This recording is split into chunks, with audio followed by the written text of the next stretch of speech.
Hey guys, welcome to my channel. This recipe is the easiest recipe for a great white sandwich bread, as I'm using a flour mix which is easily available everywhere in India and a few other countries. Please note that this video isn't sponsored by the company, but I wanted to share the recipe as the mix makes a wonderful bread. The flour mix I'm using is gluten-free maida replacer by Wheafree. It comprises of these ingredients. In a bowl, take 2 cups of this flour mix, add 1/4 teaspoon of salt, mix it slightly, just a few seconds.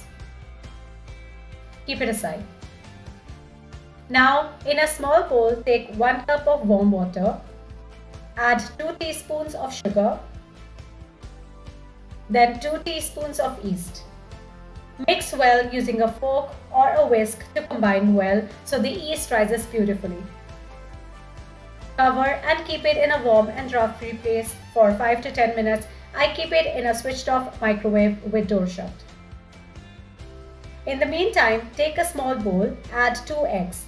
Now we're going to use only 1 egg yolk for the recipe, so with dry and clean hands, get rid of the second yolk.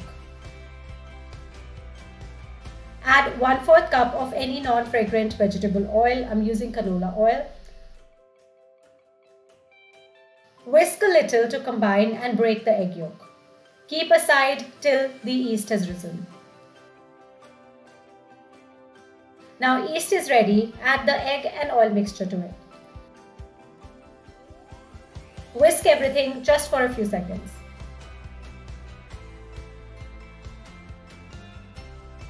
Now in a large bowl or the bowl of your stand mixer, transfer the flour mix.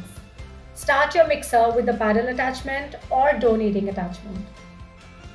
While it is running, add the yeast mixture that we prepared.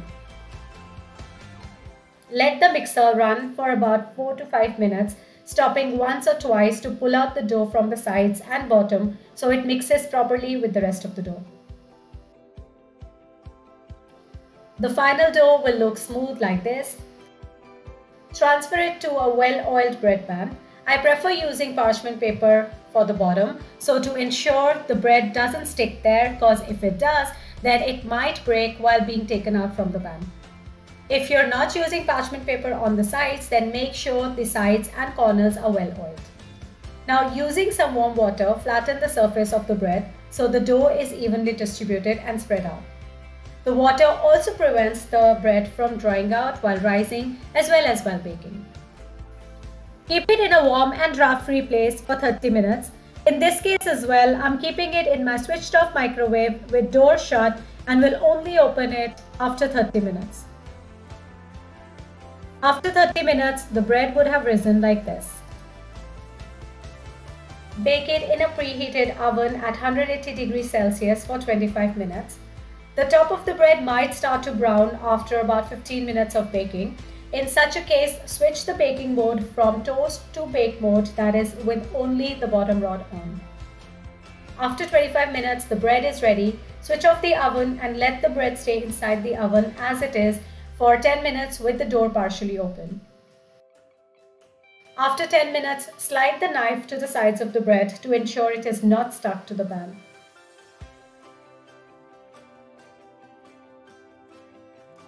Using oven gloves, take out the bread from the pan and keep it on a wire rack for 1 to 2 hours to cool down completely.